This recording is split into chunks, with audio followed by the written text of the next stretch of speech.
Graça e a paz do Senhor Jesus, meus irmãos. Amém? Amém, queridos. Nós estamos no mês de maio.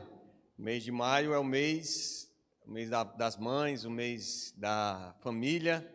E na Escola Bíblica Dominical a gente está falando sobre família, né? O pastor Flávio iniciou, o pastor Érico hoje, quem esteve aqui pôde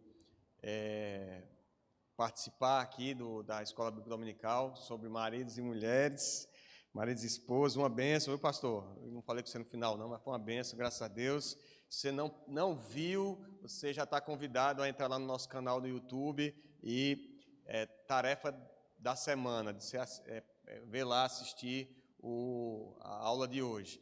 E eu tenho um privilégio muito grande, que domingo quem vai encerrar sou eu, esse mês, ensinando. A gente vai falar sobre filhos e pais, pais e filhos, né? E eu tive esse privilégio de pregar hoje e ensinar domingo, de modo que a gente vai falar um pouco sobre família também, talvez meio que introdutoriamente sobre essa questão de filhos e pais também, mas de um modo geral a mensagem para a igreja.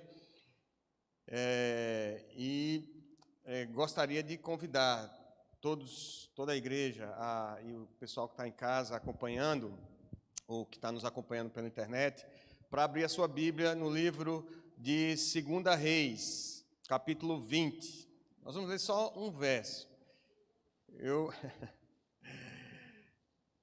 tenho muitos textos para compartilhar com os irmãos sobre a história desse homem, mas resolvi compartilhar no início agora da meditação apenas um versículo, e nós vamos contando a história dele, de modo que eu quero instigá-los, quero convidá-los a, durante a semana, estarem lendo, tanto aqui no livro de 2 Reis, como também no livro do profeta Isaías, capítulos 37, 38, 39, também no livro de 2 Crônicas, ali perto do capítulo 31, 32, 33, sobre a história do rei Ezequias.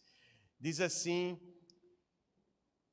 o texto da palavra do Senhor, 2 Reis, capítulo 20, verso 1. Naqueles dias, Ezequias adoeceu de uma enfermidade mortal. Veio ter com ele o profeta Isaías, filho de Amós, e lhe disse: assim diz o Senhor: põe em ordem a tua casa, porque morrerás e não viverás. Amém? Vamos orar, queridos, mais uma vez? Vamos orar. Senhor, nosso Deus, Pai amado, nós te louvamos, Senhor, pela tua palavra. Te agradecemos porque o Senhor nos trouxe até aqui, Senhor, porque o Senhor nos conduziu durante essa semana, o Senhor nos bombardeou com a mensagem da tua palavra, o Senhor esteve, ó Deus, nos concedendo tantas experiências, Senhor, algumas tristes e algumas difíceis, Senhor, de encarar, mas o Senhor sempre esteve conosco, o Senhor sempre esteve nos direcionando, o Senhor sempre esteve soberanamente dirigindo a história, não só das nossas vidas, Senhor, mas a história de toda a humanidade, de modo que, ó Deus, essa noite não pode ser diferente, Senhor. Nós rogamos que, mais uma vez, o Senhor manifeste a tua graça, que o Senhor manifeste a tua glória e o teu poder na proclamação da tua palavra. Que o Senhor tenha misericórdia de nós, Senhor, não permita que o engano do nosso coração, a vaidade, o orgulho ou qualquer coisa que se intrometa entre a iluminação do teu Espírito Santo, a voz que sopra da tua palavra e o nosso coração, Senhor, possa ser colocado de lado, em nome de Jesus. Que possamos ouvir, Senhor, de forma clara a tua voz, que possamos reconhecer, Senhor, os nossos maus caminhos diante de ti. E que possamos, ó Deus, nos dispor a viver de modo digno do Senhor, a amarmos a tua palavra, ó Deus, buscarmos vida de santidade diante do Senhor, para a glória do teu santo nome. Abençoa o teu povo, Senhor, aonde quer que a tua palavra esteja sendo ministrada, Ó Deus Santo, a nossa oração é que o Senhor edifique a tua igreja, fortalece a fé do teu povo, ó Deus, para o dia que nós ansiamos, Senhor, anelamos ver este dia, o dia da volta do nosso Salvador, o nosso Redentor. A ti, pois, seja a glória, a honra e o louvor, Senhor. Agora, quando consideramos a tua santa palavra, que o Senhor possa também estar nos dirigindo e nos abençoando, falando conosco em nome de Jesus. Amém. Amém, queridos. Bom, então, alguns conhecem a história desse rei, um rei que marcou a história de Jerusalém, de Judá, mas ele recebeu aqui uma profecia muito dura, uma palavra muito dura, muito difícil, o profeta Isaías. E foi isso que nós lemos aqui. Põe em ordem a tua casa, porque você vai morrer, Ezequias. Põe em ordem a tua casa, porque morrerás e não viverás. Esse mesmo evento está narrado também em Isaías capítulo 38 e em 2 Crônicas capítulo 32. E essa profecia, a gente pode pensar assim, não, Ezequias recebeu essa mensagem, talvez ele tivesse, num momento tão tranquilo, tão bom do seu ministério, do seu governo, mas Ezequias recebeu essa profecia num momento extremamente conturbado, turbulento da sua história, da história de Judá. Se vocês olharem um pouquinho antes aí, nos capítulos 19, a partir do 18, mas especialmente 19 em diante, vocês vão ver que um exército assírio,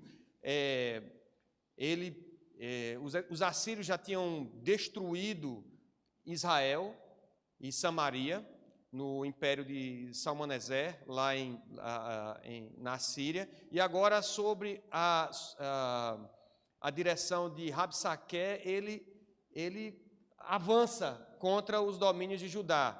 E antes de chegar em Jerusalém, no monte, havia algumas cidades fortificadas para proteger a sede do reino, né? E Laquis era uma dessas cidades, e Rabsaque toma essas cidades fortificadas. E ele vai fazendo o cerco.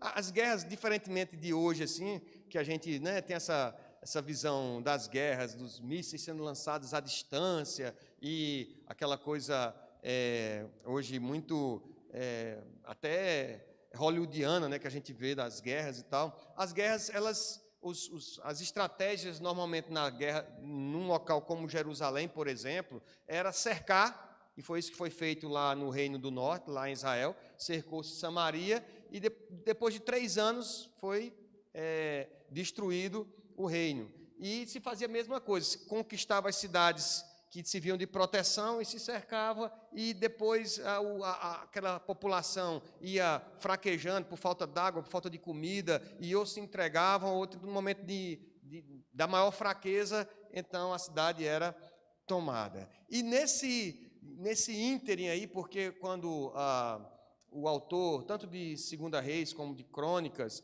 vai falar desse momento em que aconteceu essa profecia para o rei Ezequias, diz somente que naqueles dias, em meio àqueles acontecimentos, podia ser que já Deus tivesse livrado a Jerusalém e a Ezequias, mas no meio daquele turbilhão ali, de repente podia ser em meio àquela situação, ou depois de que Deus houvesse dado livramento, mas naqueles dias o profeta Isaías foi enviado, então, da parte do Senhor para Ezequias. Ele foi acometido de uma doença muito severa, era uma espécie de úlcera, em que ficava à vista aquela ferida, e ele começou a sofrer daquilo, uma espécie de tumor, não sei, talvez,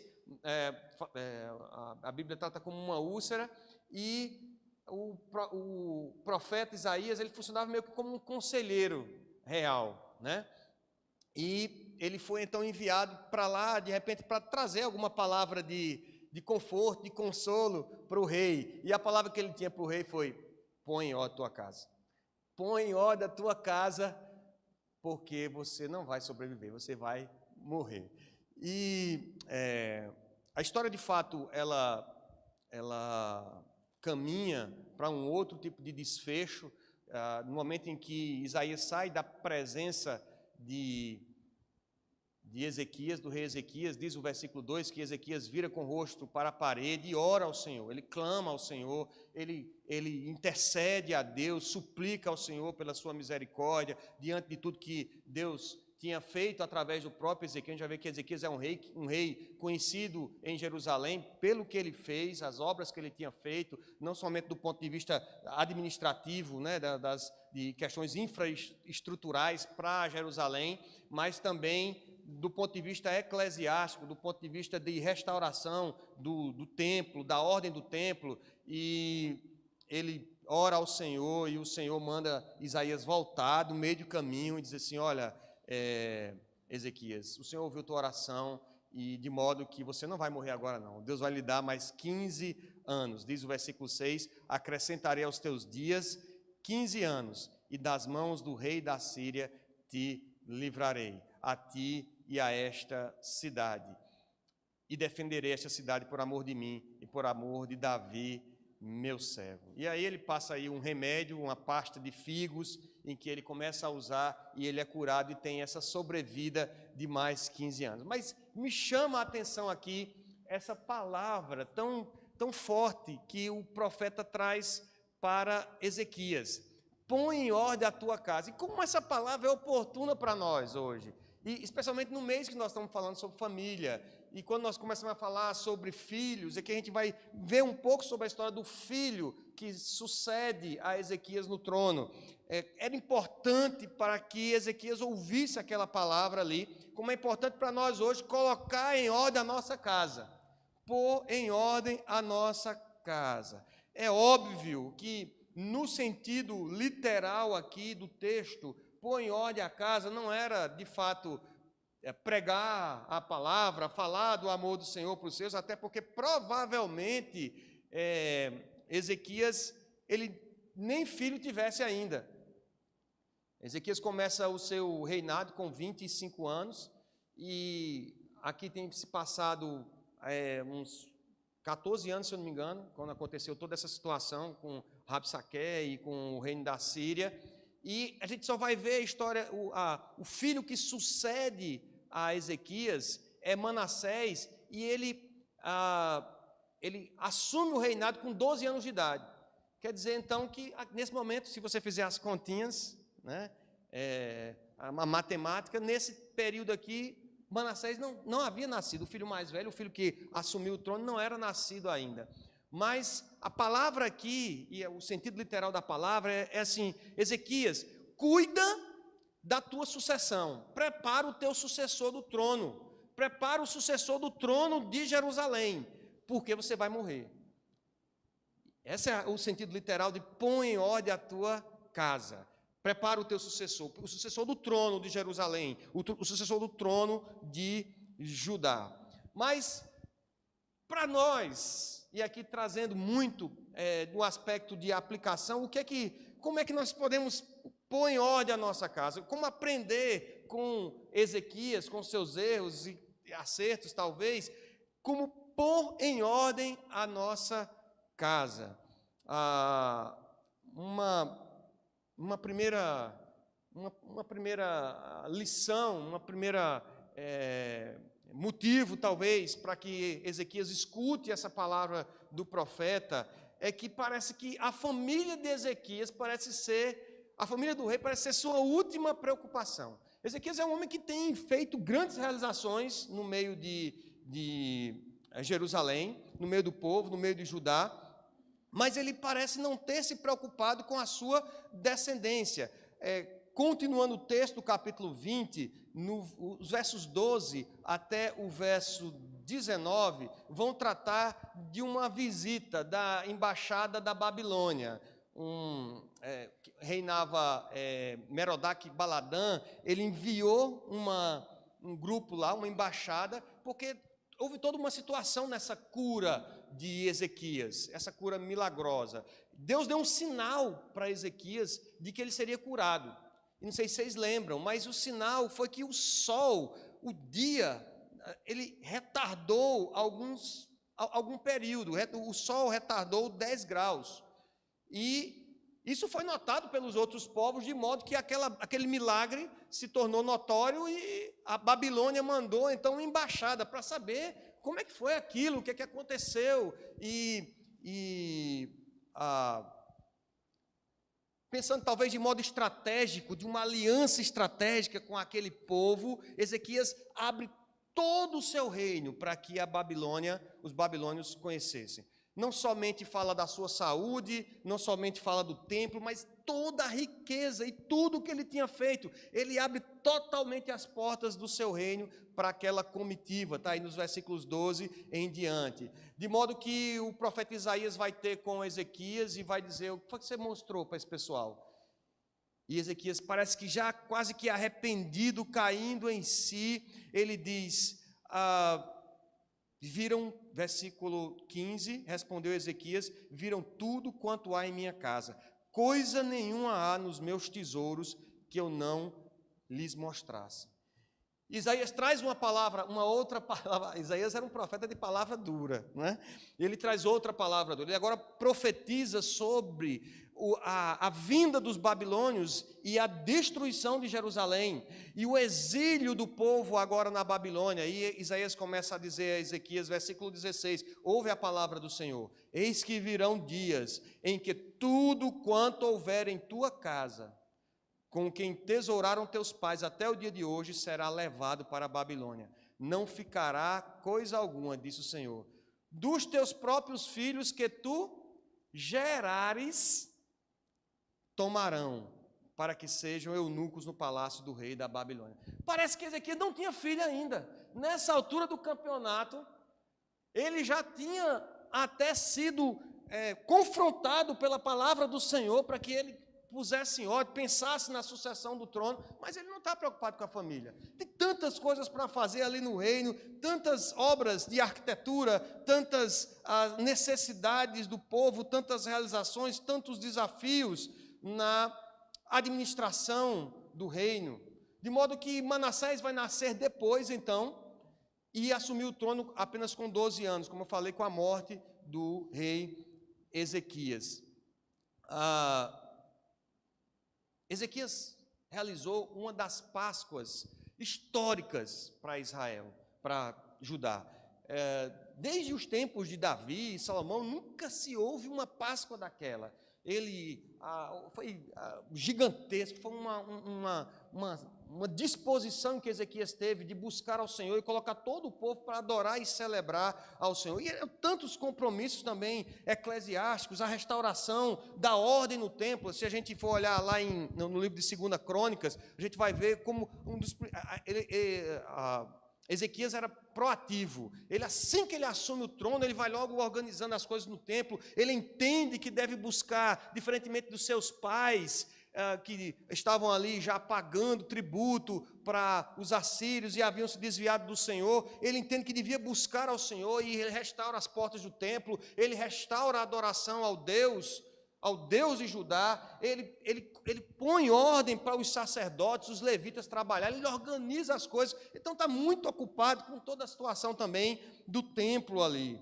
E eu pensando cá comigo aqui, fazendo as minhas aplicações para essa vida de Ezequias, que não dá tempo nem para ele pensar em filho, não dá tempo nem para ele pensar em família. É que a gente também anda tão ocupado muitas vezes, normalmente a gente anda tão ocupado, são tantos boletos, são tanto trabalho para fazer, são tantos compromissos, tantos eventos na nossa vida, tantas viagens que nós temos que fazer, oportunidades de lazer, que nossos filhos, a nossa família, a gente sempre vai deixando de lado.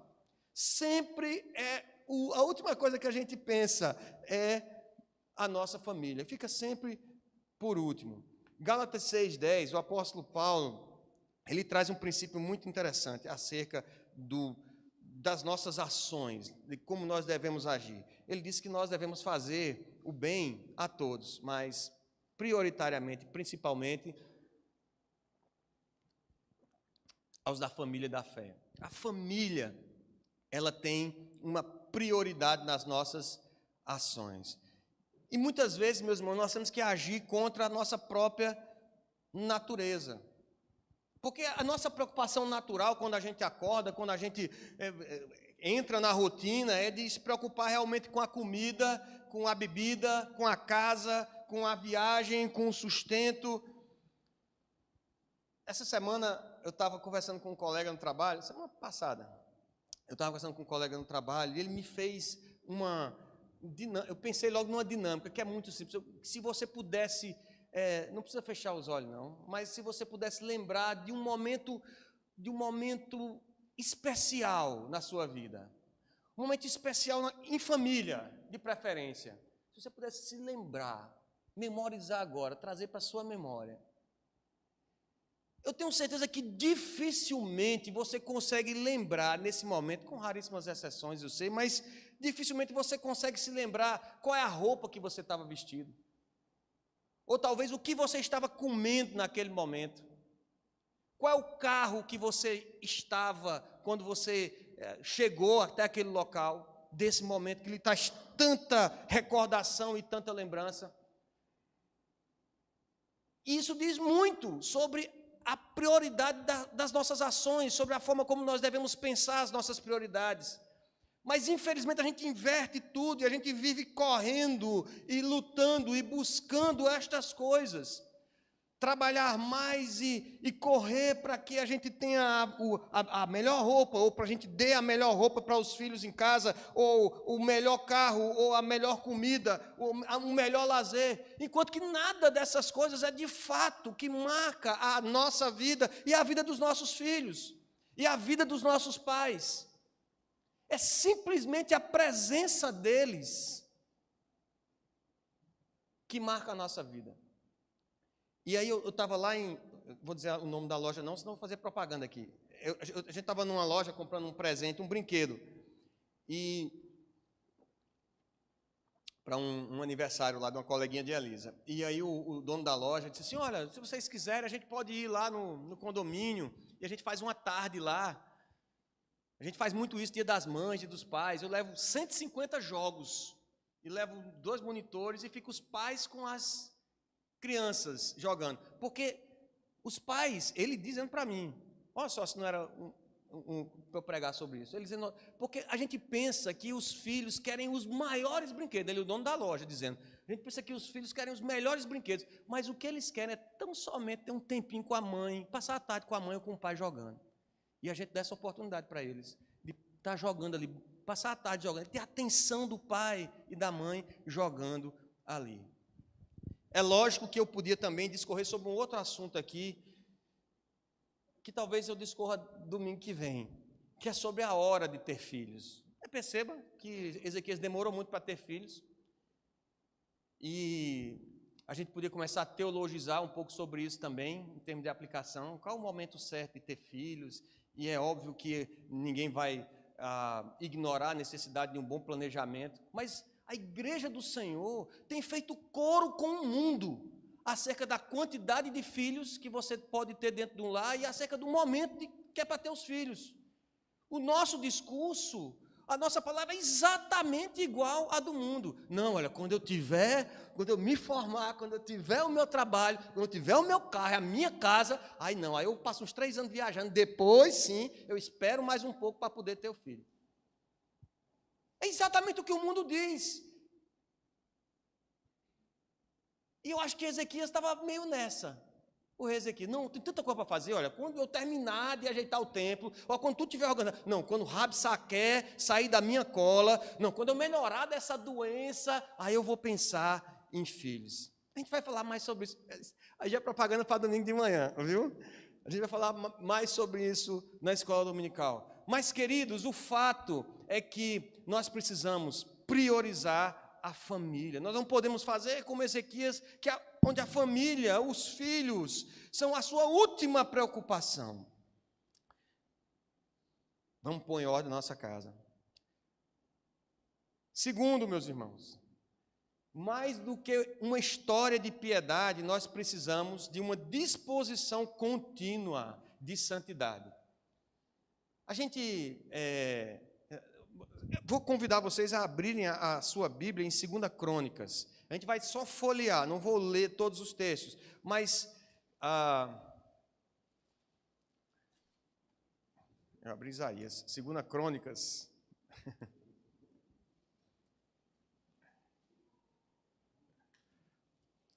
Segunda Crônicas 29, veja. Ezequias acaba de assumir o reino, grande responsabilidade, 25 anos de idade, e diz a Bíblia que no primeiro ano do seu reinado, no primeiro mês, ele abriu as portas da casa do Senhor e as reparou. Ezequias é um homem para ser lembrado, porque ele não era qualquer rei, ele foi um rei, diferentemente dos seus pais, que foi lá e abriu as portas da casa do Senhor, que estava fechada, não tinha mais culto ao Deus vivo, os sacerdotes e os levitas estavam lá jogados, e ele foi, abriu as portas, quero restabelecer o culto ao Deus vivo.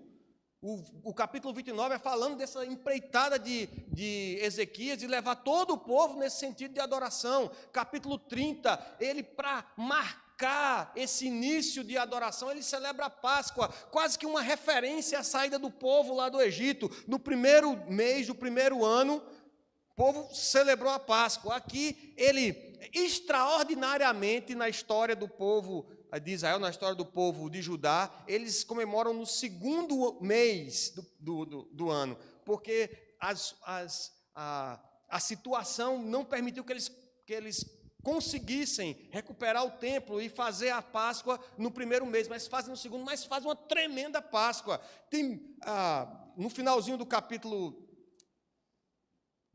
30, versículo 24, a oferta que Ezequias traz para essa Páscoa, pois Ezequias, rei de Judá, apresentou à congregação 1.000 novilhos, 7.000 ovelhas para sacrifício. Os príncipes apresentaram à congregação 1.000 novilhos e 10.000 ovelhas. Os sacerdotes se santificaram em grande número. Foi uma tremenda Páscoa para lembrar da libertação, para lembrar que o Senhor era Deus e que o Senhor havia libertado aquele povo, que aquele povo não era um povo órfão, tinha um Deus vivo que estava com eles. Capítulo 31, ele regula as contribuições para os sacerdotes e levitas, para não ser somente um evento esporádico, aquela Páscoa, mas sim para que aquele ministério continuasse. Era um homem realmente piedoso, mas ele não era somente piedoso, ele era um homem também dado à engenharia e à arquitetura. Ezequias é o primeiro que consegue construir um aqueduto que traz água de fora dos muros de Jerusalém para dentro dos muros. Então ele está pensando também no bem-estar do povo, é um homem dedicado também às necessidades daquelas pessoas ali no seu reino.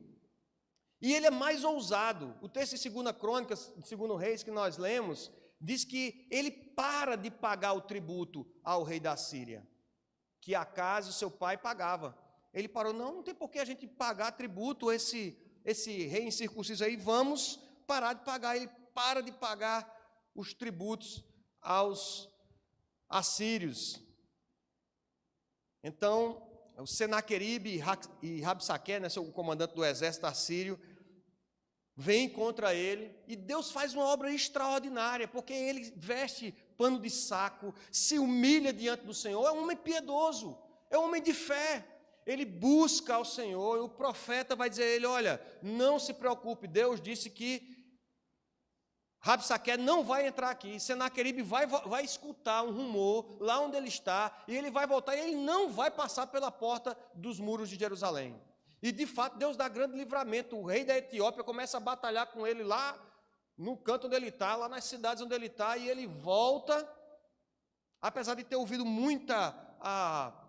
de ter sido muito questionado pelos assírios. Os assírios tentaram envergonhar a liderança de Ezequias diante do povo, mas ele ali buscando ao Senhor, Deus livrou. E aí teve essa situação da doença, essa úlcera terrível, que o profeta vai lá e diz, você vai morrer, prepara o sucessor que você vai morrer, mas ele se humilha diante do Senhor. É um homem que tem uma história com Deus, é um homem que tem uma história de piedade, é um homem que tem uma história de oração, uma história de cura, uma história de libertação.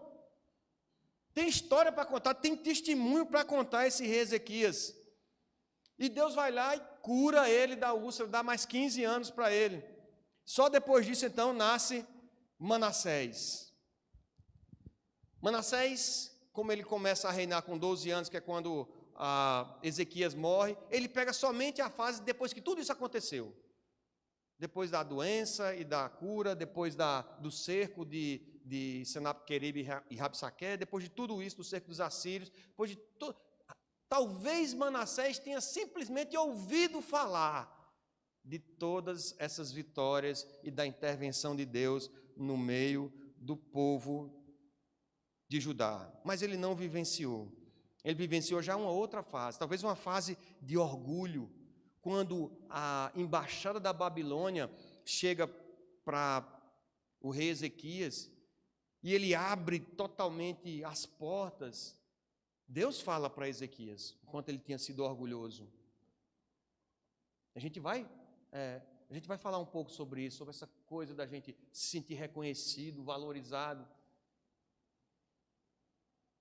Diz a Bíblia, diz a palavra do Senhor em 2 Crônicas 32, verso 24 a 31, que o coração de Ezequias se exaltou pelo que Deus o desamparou. 2 Crônicas 32, verso 31, diz: Contudo, quando os embaixadores dos príncipes da Babilônia lhe foram enviados para se informarem do prodígio que se dera naquela terra, Deus o desamparou para prová-lo e fazê-lo conhecer tudo o que ele estava no coração.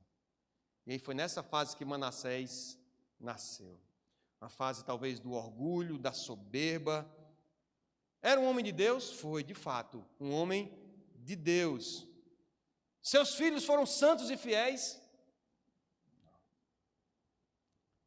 Manassés foi simplesmente o pior rei que Judá experimentou. O pior rei da história de Judá nasceu desse homem de tantas realizações.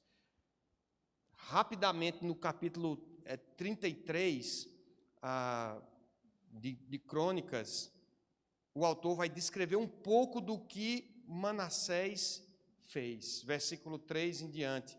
Tornou a edificar os altos que Ezequias, seu pai, havia derribado, levantou altares aos Baalins, fez postes ídolos e se prostrou diante de todo o exército dos céus, e o serviu, edificou altares na casa do Senhor, foi lá dentro do templo e saiu edificando altar para o Deus que ele imaginasse, da qual o Senhor tinha dito: em Jerusalém porei o meu nome para sempre. Também edificou altares a todo o exército dos céus, nos 2 átrios da casa do Senhor, queimou seus filhos como oferta no vale do filho de Inom. Adivinhava pelas nuvens, era agoureiro, praticava feitiçaria, tratava com necromantes e feiticeiros e prosseguiu em fazer o que era mal perante o Senhor para o provocar a ira. Esse é o filho desse homem de tanta realização, de tanta piedade. Manassés, me parece que como um ato de rebeldia, Manassés, a leitura que eu faço, que Manassés, quase como uma afronta ao próprio pai, a memória do seu pai, ele faz tudo o que seu pai um dia havia feito, ele desfaz tudo, adora todo tipo de Deus, procura necromante, era agoureiro, fazia feitiçaria, e se não fosse pouco tudo isso, de praticar tudo o que Deus abominava em todas aquelas nações pagãs, ele ainda queimou seu próprio filho, sacrificando ao Deus no vale do filho de Inom, sacrificou seu próprio filho. Queridos, agora todo mundo ficou assustado, não? Meu Deus, tenho buscado tanto ao Senhor, e meus filhos? Essa pausa foi dramática. Muitas vezes, meus irmãos, a rotina, o trabalho, essa nossa desesperada necessidade nos tempos, na pós-modernidade, de buscarmos conforto, a vaidade muitas vezes nos trazem uma atitude relaxada e desatenção, falta de diligência. Talvez o desejo de não se sacrificar, que nos leva a ignorar os efeitos do pecado. E a gente muitas vezes diz: não, mas a responsabilidade é de cada um. Meu filho, quando tiver idade, ele a responsabilidade vai ser dele de escolher. O fato de nós termos tido experiência de que o Senhor é bom, e o fato de termos experimentado do Espírito Santo, não significa que naturalmente os nossos filhos se despertarão para o compromisso com Deus. Não, queridos. Nós precisamos investir nos nossos filhos. Nós precisamos orar com eles. Nós precisamos falar para eles do que Deus fez na nossa vida. Nós precisamos compartilhar o nosso testemunho com eles. Nós precisamos dizer quem nós éramos e o que Jesus fez na nossa vida. Como Jesus nos chamou. Uma coisa, meus irmãos, eu tenho certeza, é que o Evangelho é poder de Deus.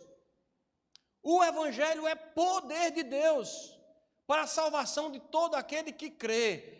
E a manifestação do poder é a proclamação desse Evangelho. E nós não podemos achar que porque nós tivemos uma boa experiência, fomos a bons acampamentos, tivemos uma boa experiência no passado, na minha juventude, no Palavra da Vida, onde quer que foi, na Mocidade para Cristo, que os nossos filhos naturalmente eles vão se engajar e eles vão assumir um compromisso com Deus quando chegar no momento oportuno. Nós precisamos pregar para eles. Nós precisamos falar que o Senhor é bom, que é o Senhor quem liberta, que é o Senhor quem cura. Nós precisamos dizer que o Senhor fez isso na nossa vida, que nós vimos com os nossos olhos, que nós tocamos com as nossas mãos, que nós experimentamos da bênção, da presença de Deus.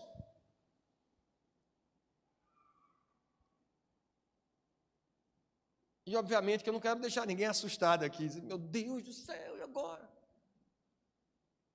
Mas é fato, queridos, que o mundo anda em passos largos ao destino da perdição. E hoje tantas coisas são valorizadas e muitas vezes nós sobrecarregamos nossos filhos ainda mais com todo esse apelo do mundo. Eu estava falando ontem no aniversário da Mocidade para Cristo, matando a saudade das loucuras lá da MPC, no tempo de voluntário. 32 anos de Campina Grande, 70 anos de Brasil, Mocidade para Cristo, e fiquei muito triste com a Mocidade para Cristo. Faz um trabalho chamado Escola da Vida, em que os alunos eles passam uma semana nas escolas, reúnem com os professores, reúnem com os alunos também de várias séries, eles ouvem vários temas pertinentes ali para a vida deles, para a escola, e ao mesmo tempo eles são desafiados a escreverem uma redação para Deus. Nunca falaram com Deus, então eles escrevem uma redação. E no final, há uma premiação e tal na redação, e foram colocados excertos, né, alguns pedaços das redações no aniversário ontem, e quantidade de jovens, adolescentes falando, oh Deus, eu nunca falei com você, eu estou me cortando, mas é porque eu não consigo chamar a atenção da minha família. Outros pensando em suicídio, eu sei que já pensei várias vezes, outros com depressão, falando para Deus ali na sua carta. Situações dramáticas, crianças, gente, adolescentes, jovens, enfrentando um nível de pressão da sociedade, que quer que eles sejam relevantes. A minha palavra ontem foi essa para a Mocidade para Cristo e para os jovens que estavam ali. Vocês não têm compromisso com relevância. Não, porque a minha geração carregou esse estigma de que nós precisamos fazer algo relevante, que nós precisamos ter alguma coisa que destaque. Onde é que a Bíblia está dizendo isso? Onde é que a palavra do Senhor está dizendo isso para nós? Não, eu tenho que ter curtidas, eu tenho que ter likes, eu tenho que ser relevante, por isso que eu tenho que registrar e as pessoas têm que ver. Não, meus irmãos, isso é o mundo que está procurando isso, jogando esse fardo em cima dos jovens. Hoje as crianças, os jovens, se perguntam o que é que você quer ser na vida. Antigamente dizia, eu quero ser bombeiro, quero ser astronauta. Hoje ele disse, eu quero ser digital influencer, quero ser youtuber. É o quê, menino? Eu quero ser youtuber. Ele quer ser visto, ele quer ser notado. O nosso compromisso não é com relevância. O nosso compromisso é com a adoração do Deus vivo através da pregação do Evangelho. É isso que nós temos que fazer. E muitas vezes nós vivemos na nossa casa, dando um exemplo para o nosso filho, de que nós precisamos ser relevantes. de que ele tem que ter relevância, de que ele tem que ser visto, de que ele tem que receber like, que ele tem que receber atenção. Não é esse o nosso compromisso. A igreja do Senhor não anda assim. Anda olhando para Cristo, anda olhando para o Evangelho, anda pregando o Evangelho para que o nome de Deus seja exaltado. Ezequias está muito mais preocupado consigo mesmo do que com as próximas gerações. Veja o absurdo.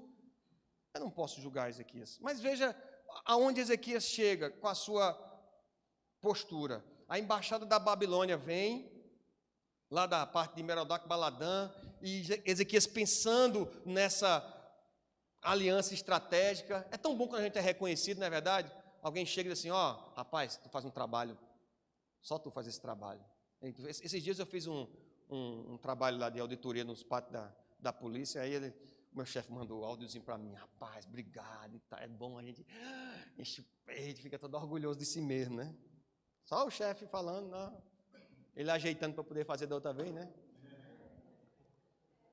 Chefe, se o senhor estiver vendo aí, viu?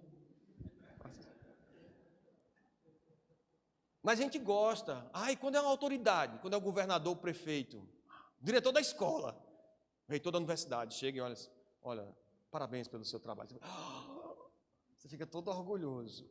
Ele aqui se sentiu assim, estava lá, veio o cara lá de Cochichola, Babilônia, Cochichola lá de longe, bem, cidadão, o cara sabia o que foi que houve, que cura maravilhosa, que essa coisa extraordinária aconteceu, 10 graus, o sol se retrocedeu, como foi isso?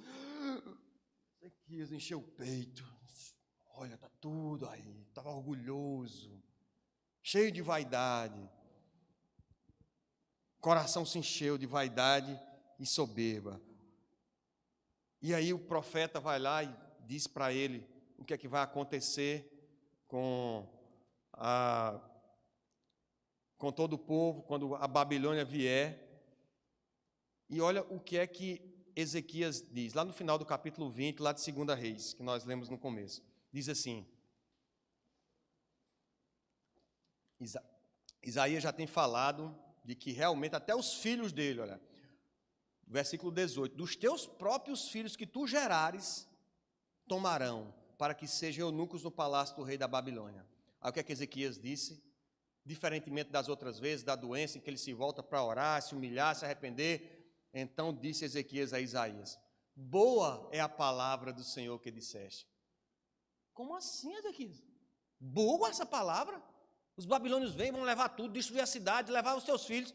Boa é a palavra do Senhor que disseste. Pois pensava, haverá paz e segurança em meus dias. Ezequias está muito mais preocupado com os dias dele, com a segurança do reino, com o tempo dele aqui de administração, com os trabalhos que ele vai ter lá de cuidar dos problemas, do que com os filhos, do que com as próximas gerações. E as próximas gerações são uma preocupação constante na palavra do Senhor. Quando a mensagem vem para Abraão acerca da promessa que Deus fez a ele, faz para ele e para a sua descendência. É assim também para Davi. É assim, várias vezes na Bíblia o Senhor lembra que a bênção é também para a descendência. Mas de algum modo, o mundo e o pecado, esse mundo caído, essa natureza caída nossa e essa visão distorcida do carpe diem, que nós temos que aproveitar o tempo presente, nós temos que aproveitar o presente. Os outros depois, eles que cuidem da vida deles, eles que cresçam, eles que tentem ganhar o pão deles. De algum modo a gente absorveu isso e como Ezequias, a gente está preocupado somente que nos nossos dias tenha tranquilidade e paz. Perdemos o compromisso com as próximas gerações.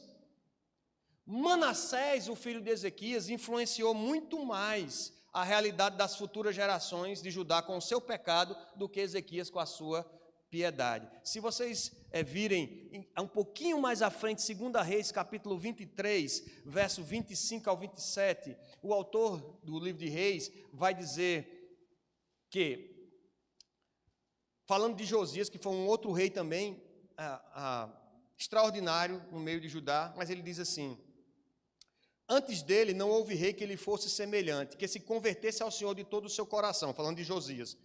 e de toda a sua alma, e de todas as suas forças, segundo toda a lei de Moisés. Nós estamos falando de um bom reinado aqui para Judá. E depois dele nunca se levantou outro igual. Mas perceba o que é que diz a palavra do Senhor.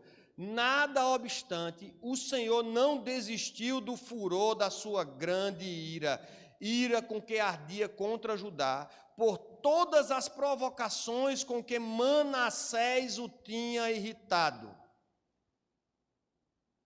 Versículo 27, disse o Senhor, também a Judá removerei de diante de mim, como removi Israel, e rejeitarei esta cidade de Jerusalém que escolhi, e a casa da qual eu dissera, estará ali o meu nome. Manassés, com o seu pecado, ele marcou muito mais a história de Judá do que Ezequias, com a sua Páscoa e com a sua piedade. Queridos, nós precisamos nos comprometer com as próximas gerações. Então, mas o problema é nosso? O problema é nosso. O problema é nosso, pais. O problema é nosso, igreja do Catolé. O problema é nosso, igreja do Senhor. Às vezes o adolescente quer fazer um acampamento. A gente começa logo a torcer o nariz, não? Acampamento, rapaz. O negócio está fora de moda. Está 2 dias dentro de uma granja. Vai gastar dinheiro. Aí tem que... Ou um negócio trabalhoso. Não, pensa outra coisa, menino. Vai fazer outra coisa. Aí o jovem está todo animado. Não, eu quero fazer. Gabriel, como foi o negócio lá de Vila Velha? Era o quê? Era o congresso. Tem um congresso. A gente vai preparar uns jovens, um jovem do MP, para poder chegar aqui e preparar uma liderança para a gente evangelizar. Vai lá em Vila Velha, gastar dinheiro com passagem. Esse menino, olha, inventa. Pense no menino para inventar. Aí vem o outro seminarista. Fazer olha só a ideia do cara. Não, que tem um negócio, uma disciplina lá, vou fazer, de evangelização, vou treinar os meninos evangelizando de que hora, meu irmão? De 16 horas até as 24 horas? Quase isso, né? 16 horas até as 19. Fazer treinamento de evangelização.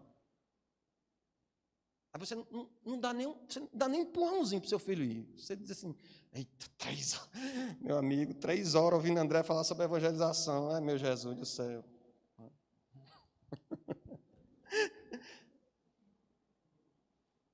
Mas a gente não se compromete. A gente não se compromete. Quer que os meninos, quer que os adolescentes, os jovens, essa geração, ela talvez na sua geração não foi assim, talvez na nossa geração, a gente peitava, a gente ia à frente, a gente fazia caravana, fazia feito louco daqui para Guarapari, um ônibus cheio, tudo menino de 18 anos, e a gente ia.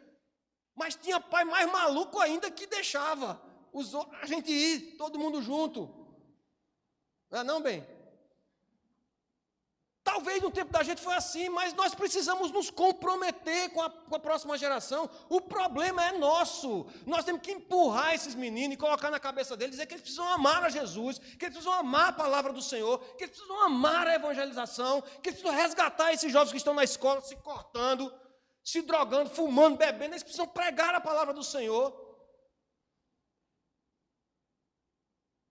Sob o risco de nós, nas próximas gerações, nós não termos mais igreja, meus irmãos. As escolas ainda estão abertas. Aqui, a analista deu o testemunho aqui que lá na Inglaterra tem a maior dificuldade, porque não pode falar do evangelho nas escolas.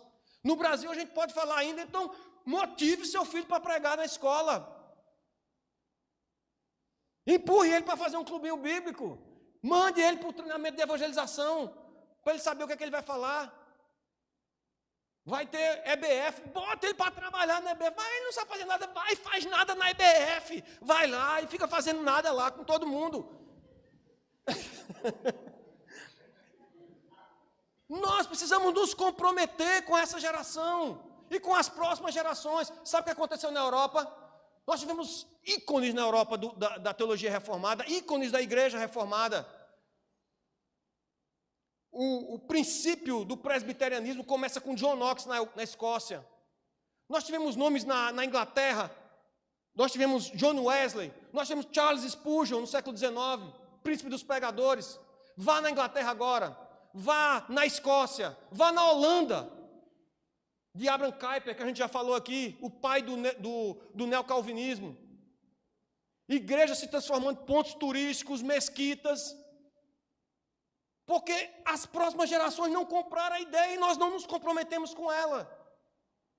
Nós precisamos nos comprometer com os jovens, pensar, não, diferentemente de Ezequias. Ezequias disse, é o quê? Quer dizer que vai ser só depois disso? Tá, beleza. Então, ainda bem que não vai ser nos meus dias. Ainda bem que nada. Vamos colocar o joelho no chão, vamos andar de joelhos, orando por essa geração.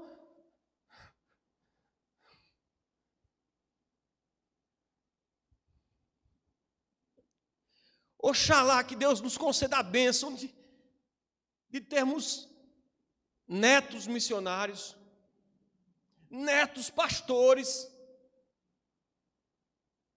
comprometidos com o Evangelho, que preguem a palavra. E não cada um por si, vamos fazer o nosso trabalho aqui na igreja, vamos pregar, se quiser vir bem, se quiser vir nada. Vamos nos comprometer, vamos empolgar esses adolescentes. Vai precisar de quê para a CBF? Sei lá o quê. Diga que você ajuda, como for, para que esses jovens tomem gosto pela palavra. Não comecei pregando para adultos, comecei ensinando crianças, lá na Igreja Presbiteriana Central. Pela misericórdia do Senhor, fiz um treinamento da Mocidade para Cristo lá em Belo Horizonte. E tive a oportunidade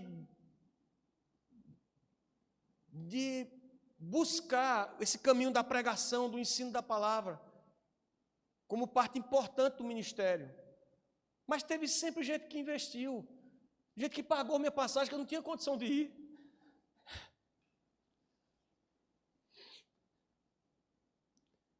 Gente que acreditou que um adolescente podia ensinar a criança. Eu lembro que eu estava ensinando uma vez sobre Jesus andando sobre as águas. E eu subi no birozinho que tinha lá na sala, eu acho que era de 8 anos de idade. E fiquei brincando com as crianças. Jesus estava surfando. Jesus, não, estava não.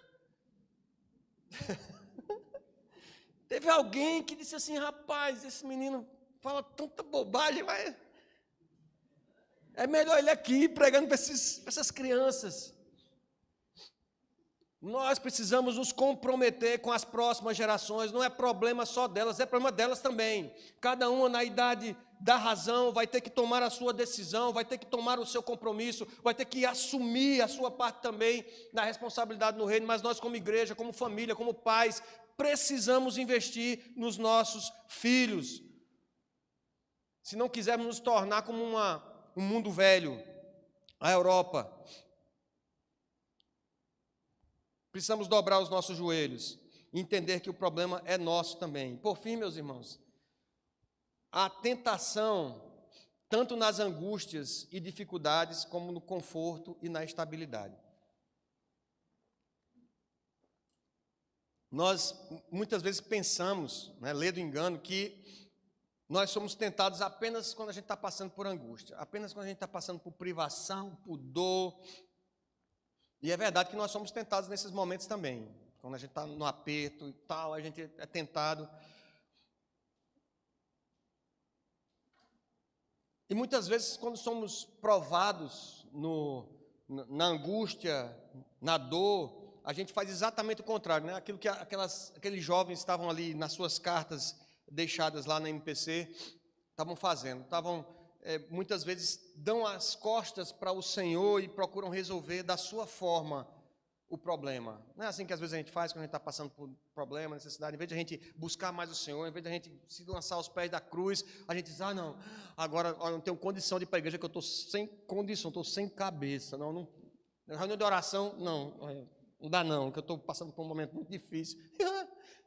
É exatamente o local onde você deve ir, quando você está passando por um momento difícil. Mas às vezes a gente faz o contrário, a gente rejeita o Senhor, a gente também é reprovado quando passamos por esses momentos. Mas nós somos provados também quando está tudo bem, na estabilidade, na tranquilidade. Perceba, Ezequias foi provado através da ameaça da Síria. E ele foi aprovado, porque quando a Síria ameaçou, primeiro ela cercou e disse assim, nós vamos entrar. Aí ele pegou, tirou todo o ouro que tinha no templo, tudo que ele podia juntar de ouro, de prata, e mandou, disse assim, olha, é tudo que eu tenho, a gente vai servir vocês. E o rei da Síria disse, não, Senaqueribe disse, não, vai não, a gente quer... Mandou Rabsaque lá para poder injuriar o Deus vivo, para poder falar mal de Ezequias e dizer que eles não tinham nem gente para montar na quantidade de cavalo do exército lá de Senaqueribe, lá da Síria. Mas Ezequias chamou o profeta, se humilhou ali com pano de saco e cinza, buscou a presença de Deus. Ele foi aprovado na ameaça do rei da Síria. Ele também foi provado pela doença. Foi provado pela doença, pela úlcera, tal, ele vai morrer, e ele se volta na parede e busca ao Senhor. Senhor, tem misericórdia de mim, lembra-te, Senhor, do teu servo. E Deus ali o abençoou. E em seguida ele louva a Deus pelo livramento, cântico de louvor que sai ali do momento de dor e de angústia de Ezequias. Ezequias foi provado pelo seu orgulho, pela sua vaidade, e aí ele foi reprovado. Quando ele recebeu elogio, quando ele recebeu reconhecimento, Ezequias encheu seu coração e entristeceu ao seu Deus. E a gente precisa estar atento, meus irmãos. Nós precisamos estar atentos, tanto na dificuldade quanto na tranquilidade, tanto na necessidade quanto na fartura, tanto na humilhação e perseguição quanto na honra e no reconhecimento. Paulo diz isso lá em Filipenses 4, versículo 12 e 13. Ele diz, eu aprendi a viver contente com toda e qualquer situação. Eu sei estar humilhado e sei ser exaltado. É o outro lado da tentação, é o outro lado da provação.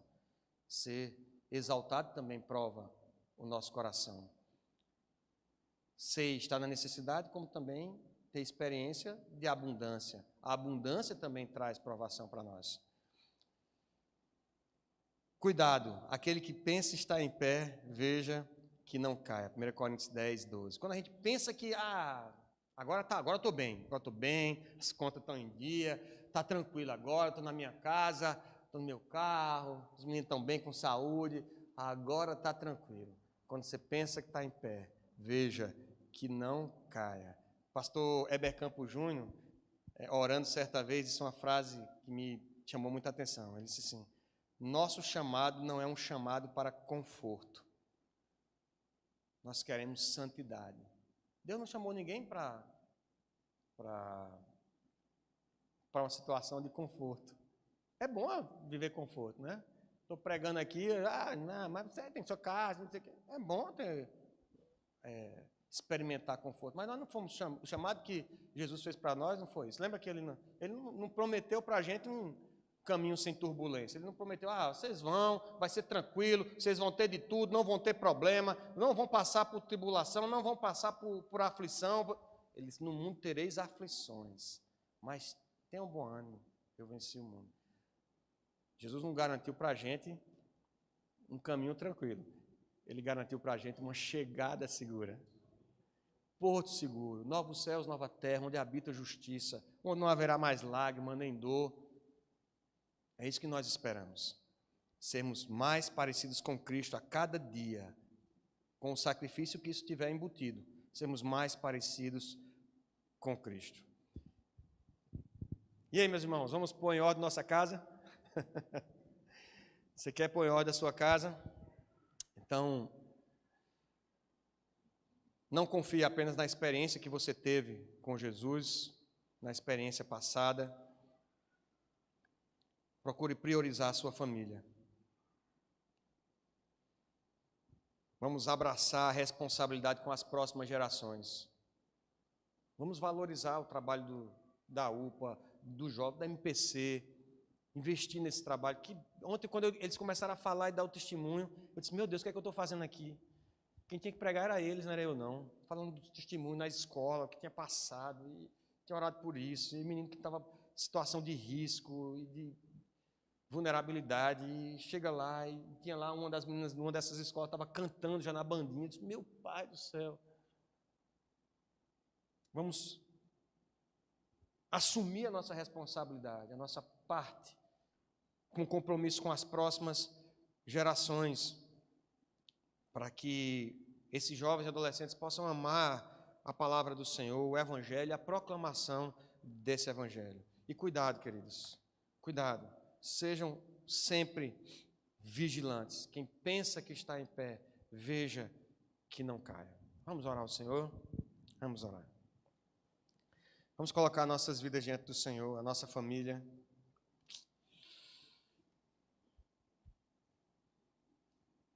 E vamos pedir que o Senhor tenha misericórdia de nós. Que o Senhor nos ajude a dobrar os nossos joelhos para orar pelos nossos filhos, pelos nossos netos, por aqueles que serão gerados. Vamos pedir que o Senhor nos dê graça para incentivá-los na obra do Senhor. Vamos pedir que o Senhor nos dê a graça também e força para sermos aprovados quando estivermos em situação de tranquilidade. Vamos pedir que o Senhor nos ensine a amar nossa família, a priorizar o bem àqueles que estão conosco, a pregar o Evangelho para eles, a proclamar aquilo que Deus fez na nossa vida, para eles primeiramente, em nome de Jesus. Ó Deus, nós te louvamos, Pai, te agradecemos pela tua palavra. Meu Deus, que exemplo a vida de Ezequias. Que tristeza, Senhor, a vida de Manassés, ainda que ele tenha se arrependido, Senhor, nos seus últimos dias. O peso do seu pecado e da consequência de todo o agravo que ele trouxe a ira de Deus sobre todo um povo. Meu Deus, que exemplo forte, Senhor, para nós. Tem compaixão. Na tua ira, Senhor, trata-nos segundo a tua misericórdia. Nos ensina, Senhor, a estimular os nossos filhos à leitura da tua palavra, a proclamação da verdade do Evangelho, sem constrangimento, sem detrimento.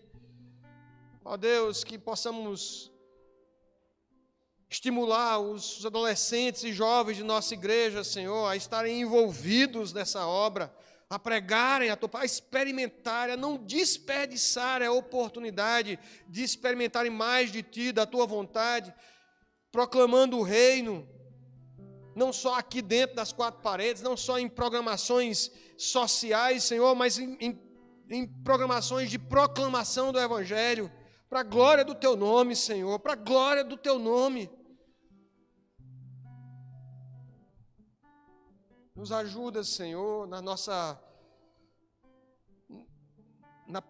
pequenez, Senhor, da nossa fé e na nossa instabilidade, Senhor, de podermos dar exemplo na nossa casa, Senhor, e pregarmos aos nossos filhos, priorizarmos eles, Senhor, acima do que comer e do que vestir, e